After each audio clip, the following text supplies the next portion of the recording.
Hello, how you guys doing? Hope you're having a good one here. Having a good evening myself. Well, in this video, this is gonna be kind of controversial, and I don't get it with men like this guy that just go around. He's called taunting people. He's trying to pick a fight, but in the process, he's about to lose everything and not use his head. And you just can't seem to see with certain demographic people on. And guess what? You'll see what I'm talking about. I'll let you guess.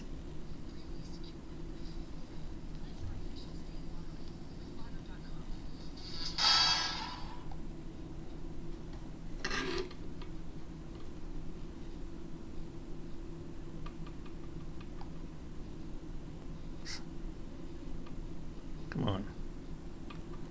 Oh boy. That's weird. Yeah, I don't know what's going on with this.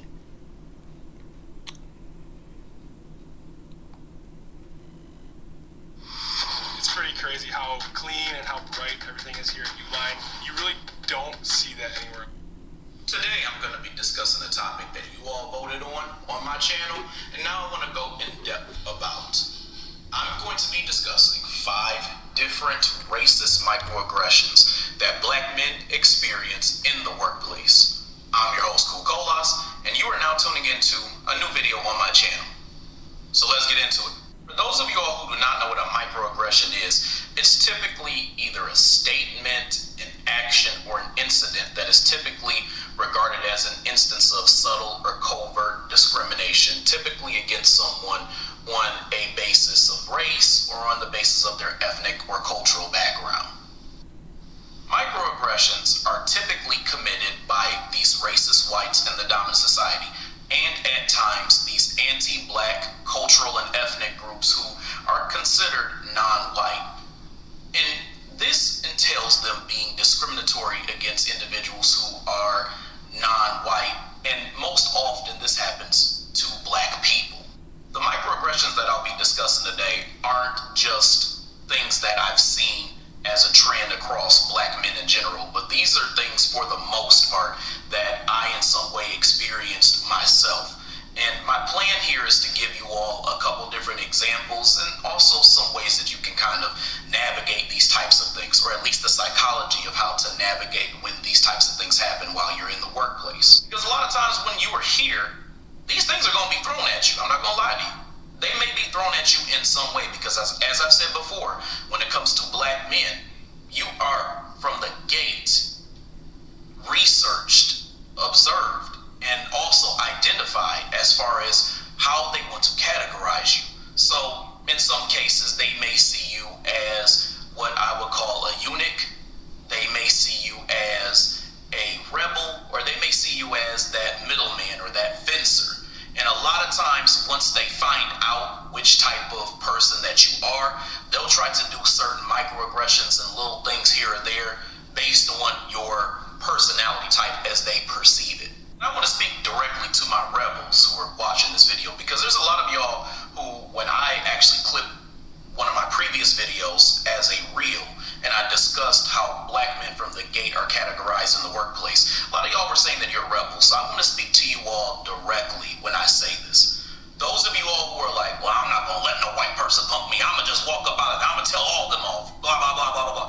I need y'all to listen to me. When you are in enemy territory, which you are when you are working for the dominant society, you are playing chess. This is not the time to try to make moves based off of your emotions or your ego. You need to be strategic, and you need to make sure that every single move that you make is smart and makes sense. I also want to speak real quick to the, well, just work for yourself crowd. Not everybody has the luxury to do that out the gate. And there's some people who could go dead broke and then be criticized by punk ass motherfuckers like your ass because they're out on the street. Some people need to make strategic moves in order to get to the place where they need to get to.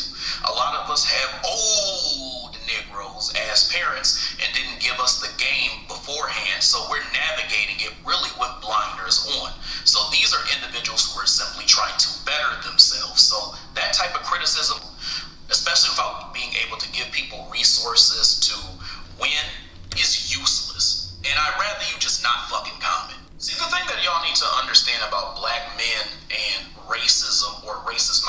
microaggressions in the workplace is that the microaggressions that black men are going to be exposed to are done for the purpose of trying to undermine their masculinity or try to make black men feel like they can't be comfortable to move in their own skin. So it's a way to make them feel like they need to walk on eggshells, which to a certain extent retards that masculinity that black men naturally are able to show and express. So microaggressions are used to make it where if you show your masculinity as a black man, then you will be punished for it. So it forces you into a position to not show it. So the things that I'm going to discuss with you are based off of people trying to not make you comfortable with being a masculine black man who is simply just a normal person. So the first microaggression that I have seen from my experience, and I also see a lot of other black men talk about and say they've experienced, is what I would call tone policing. Now let's talk about what tone policing is. Tone policing is basically, just to give you all a few examples, when someone says something such as you being direct is you being aggressive, or you're being too harsh, or they do something where they try to make you over-explain the statements that you make, almost to a point where it just seems very stressful. Or another good example of tone policing is when they say something like you're defensive when you're expressing yourself, or literally just defending yourself. I'm gonna give you an example of how this happened to me while I was in the workplace. So I had this job that had a very hostile and toxic work environment. And a lot of these jobs do, so this is not really abnormal, I'm gonna be honest with you. And I had this co-worker, and it was a black woman, and she was a big finger pointer. Like, this was like her thing she would do all the time. Whenever shit would go wrong, it was everybody else but her. And so counterintuitive given the intense focus on artificial intelligence and the significant investments that businesses across industries are making. This is a very intelligent brother that be pointing things out. Shout out to his channel because he really breaks it down to what it really is, and it's something that, you know, really it plays on the mindset of people getting bullied at work and going through the whole thing. And it's just crazy, man. It's just, you know, you have to really be strong individual to be a man of a certain ethnic group to put up with some things, and particularly black men, because it's like it's hard to tell. And I've been personally on the job, so I can relate. But this is what happened when you know what happened with this black man was really sad on the job. In a Local 4 News update, a Macomb County jury has found a man guilty of murdering his boss at a Clinton Township fence company. Now, 32-year-old Jerry Motley now faces life in prison for gunning down his boss at Reliable Fence. It happened in 2018. Now, prosecutors say Motley came to work armed and shot company owner Thomas Backey, killing him. They say he also shot a co-worker. This marks Motley's second trial after his first conviction in 2019 was overturned. Now, the jury rejected his insanity defense. Motley will be sentenced on August 17th. All right, peace and blessings. Peace and blessings, all praises due to the Most High. And this is the story of Jerry Motley, who was 25 at the time of the incident. But what they're not telling you in that news story is Jerry was the subject of a lot of racial bullying, racial discrimination, racial harassment at the job. His nickname was known as Black Jerry, and one of the employees actually asked him, which branch do you want to be hung from? Now I'm going to show you this video with actual police footage, police photos, and eyewitness testimony on that fateful day that this brother could not handle it anymore. And I want you to check out how all of the white people in this company are playing the victim after they knew what they were doing to this man. Just watch. Before we dive back into the video, I want to tell you about a new way to make some. If you already like playing games on your phone, you might as well sign up and try it, as you can make a completely free account. Boys. My name is Scott Scott Canfield. I'm a retired pro wrestler, and I just got these done 6 months ago. Was found near his legs, containing 7 unspent rounds. Several employees were brought into the police station and asked to describe for detectives exactly what happened. We all gather in Tom's office in the morning to find out what we're doing for the day, and I'll just kind of talk and see what's going on. And Jerry was just acting really weird this morning. In what way? Was he not talking to people? No, he normally does? No, yeah, just not talking. Just and his buddy Jeff in the other room, like his best friend. And Jeff said hi to him, and he's like, and he just walked away, just mumbled stuff and walked away. I'm like, okay, that's weird. Well, anyways, we're all in Tom's office to find out what's going on. And all of a sudden, we're like, just thinking like, where's Jerry at? And then all of a sudden, we see the back door open, and then Jerry walks out like this. Jerry pulls the gun out and says, "You mother, please stop with me." Blam, shot one. I've been to shooting range. I know what it smells like when you shoot a gun. I'm like, what the... he shot Angelo. You can hear Angelo hit the ground. Lori, the deceased owner's sister, described what happened next. I can play it in my mind. Into my view came Angelo, and he's like this, and he goes, "My God, that hurts." And Jerry was there, and he said, "What the hell? What's going on?" Because I heard the sound. Like a cat, firework. I mean, never in a million years. And he turned and he went this way through the door, and the door slammed and boom, boom against the door. And I was trying to push against the door, and I couldn't. I'm like, what is going on? Because I could hear it all against the door. But when he shot Joe, he was still going after Joe. He didn't have any intentions on going in the office because he was walking past the office. And I think that's when Dylan was right there and jumped on him. But when he was walking past the office, I could have sworn I heard him say, "I'm sick of this bull." Employee Dylan then attempted to stop Jerry from firing the gun again. I grabbed both of his wrists and threw him up against the wall, and I couldn't hold him forever, and I knew that. I held him for about 20 seconds, and then he found a way into the office, and Tom, at the time my boss, the second guy that got shot, he was trying to lock the door. It was then that Jeff jumped in to help, but the struggle spilled over into the owner's office. They moved into the office, and he still had the gun, and I looked, and my dad, some strap was on him, my dad saw that, and he wanted to grab his arm and try to get control of it so no one else got shot. And then I saw that, and they were leaning on my dad's desk. And so I jumped on Jerry, and I put him in a chokehold. And I don't know where my dad was. I know he was in there somewhere, but I just remember looking up, and I saw Jerry with the gun. He did one of these and pulled the trigger at my dad. Then after that, Jerry had the gun like this, and he shot it at the wall, and then he ended up dropping it. I don't know if it was because I was still choking him, so I don't know if he was losing consciousness. Then after that, him and Jeff just fell to the ground in the doorway. And I remember looking up to the right, and I just saw my dad laying there. I could tell he was almost passed out because he started gagging. I kind of let off because I didn't want to kill him, you know what I mean? Like, but I sat there telling him, I was like, "You just killed my dad." Because I knew right away when I saw him laying there that there was no stain of blood on him. No. Did he? No, I got up. Since I was the first one to get up, I walked out front because I didn't know what to do. Because I deep down I knew what happened, but I didn't know what to do. It was then that Jerry, just as casually as he entered, made his way back to his car. However, he didn't make it far. Just 1 mile down the road from the business, Jerry lost control of his vehicle, slamming into the rear of a flatbed truck. Despite not wearing a seatbelt, he survived, and was seen by the truck driver crawling out of a shattered window, fleeing on foot. Well, Stan.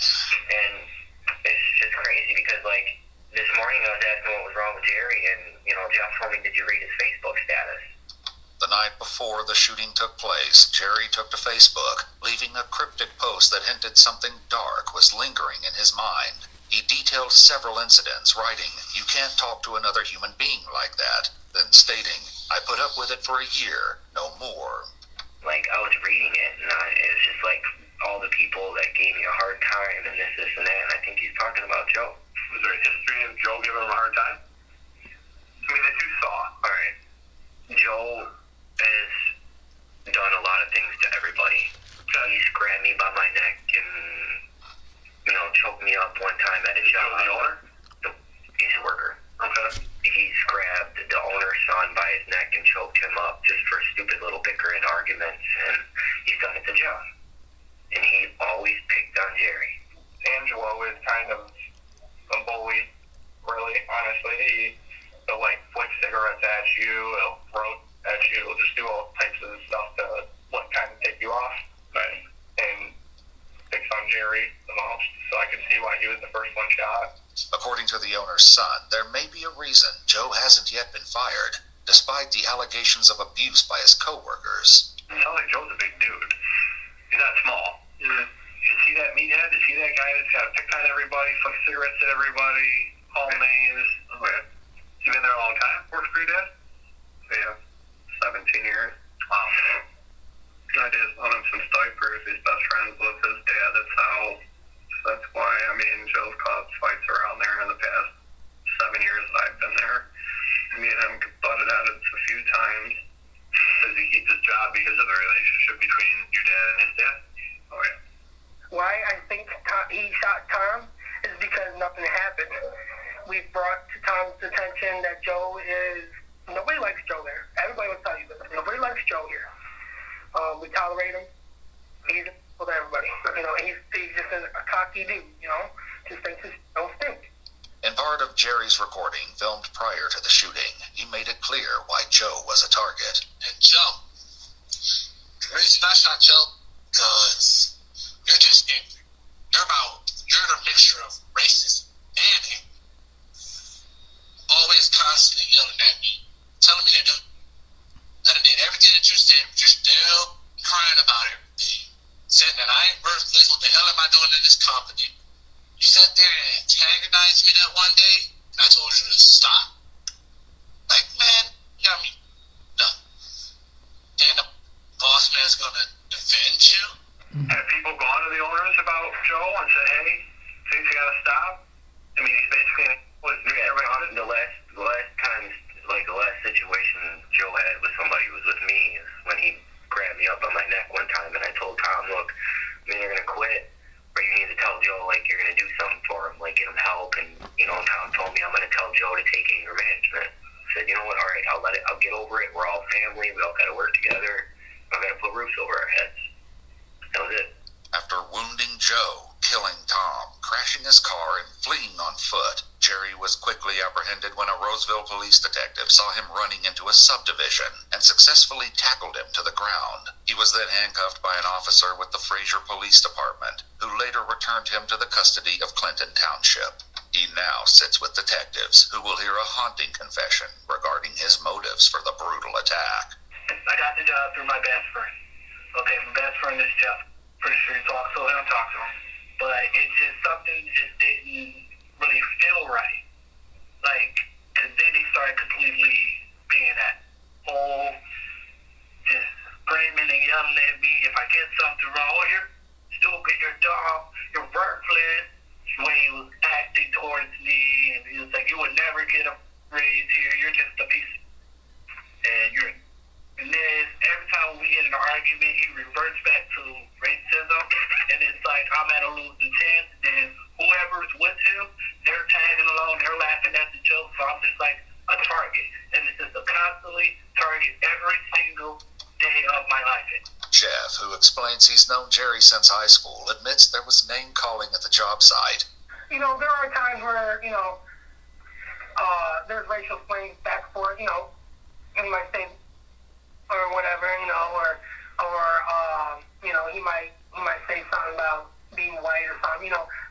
Everybody, even him, would shoot shots back, you know, it's just guys and guys. And then, like with me and him, our relationship, he technically is one of the whitest black people I know. He doesn't really like his kind either, per se. I mean, I guess you'd say back in the day, he kind of acts like it didn't really offend him as much, you know, when we were younger, you know. In parts of the recording made before the shooting, Jerry speaks directly to his best friend, Jeff. Jeff, let me tell you something. You are his best friend ever. The way you treated me when I first started at that company was overrage. Jumping around in the state truck, screaming, Nick, Nick, Nick, Nick. Jerry, you ain't never gonna be nothing. My car broke down around, so you had to come and get me. You just harassed me every single day. You harassed me about getting my car. When are you ever going to get your car? I don't want to drive you. All this other bull. If you ain't want to drive me, you ain't have to drive. But it's no point. I just sat there and you just screamed and yelled at me. It's like, yeah, I'm the boss of you and all this other bull. Like, I can't believe you. Don't get me wrong, we all joke around. You know, the construction work, it's a bunch of guys, you know, both around. You're an idiot, you know, excuse my language, or whatever. You know, everybody picks on everybody. All of my friends are Caucasian. All of them. And it's like I never in my life have been treated in a racial way really that bad. And it's like, it's not fair. And it's like, I even thought about it, maybe I should quit. But something inside me was like, no, they can't get away. They can't get away with this. Like, this is not right. Y'all already broke through. Like, oh my God, it's nerve-wracking. Just thinking about it, like. You know, Jerry should have quit because when you get to that point, you know, and you feel that moment, and you feel that angry because, you know, I've been there myself a few times when I was his age, and I just walked away from the job. I mean, someone pick at you and kind of disrespect you, but it didn't have to get to this point. And really, Joe, the one that started, caused the owner to lose his life. Even though Jerry was the one that did it, but if they would just left this man alone, none of this would even have happened. But what it is that some people feel entitled to do this. They feel entitled to do this, and when you work around certain individuals like this, they feel like they're not used to being around black people. So when they first get around black people, you're like the black specimen that they take the abuse off of. But he should have quit.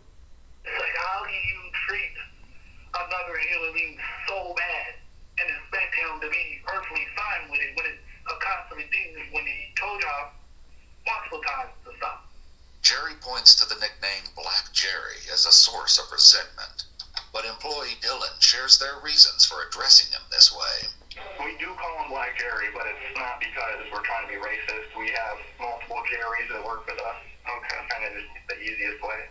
And he never told us that he didn't like it, so I'm the only black person here. And like, I kind of like tried to bring it up to Tom, but Tom just like brushed it off. One morning I come in, and Tom, everybody's sitting there. They're just making black jokes. And Tom's like, you're gonna see a deep go. I'm like, that's not funny. He was like, and then they just no apologies, just went on about their life. Like, are you serious? Like, that's what. Jerry shares a more specific example of something that happened between him and Joe. One day I was extremely pissed off, like I wasn't having a good mood. And for some reason, Tom sent me with Joe, and Joe was just being it. And I was like, dude, can you just leave me alone? So I kind of got pissed off, and I went in the truck. He's hitting the window while I'm in the truck, just terrorizing me. And Jeff was like, you know he's not going to stop. I was like, oh, look, he just needs to leave me alone. And he's all laughing about it.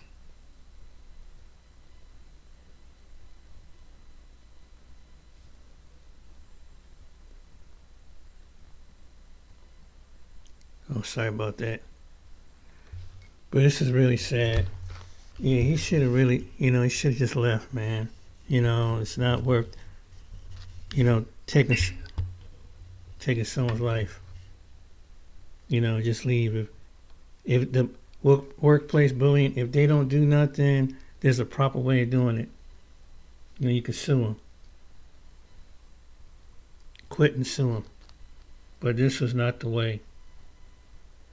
That's how you get at racist people. You got to make them pay. 'Cause It's all funny. Outrageous, screaming at me. Oh, if I get some.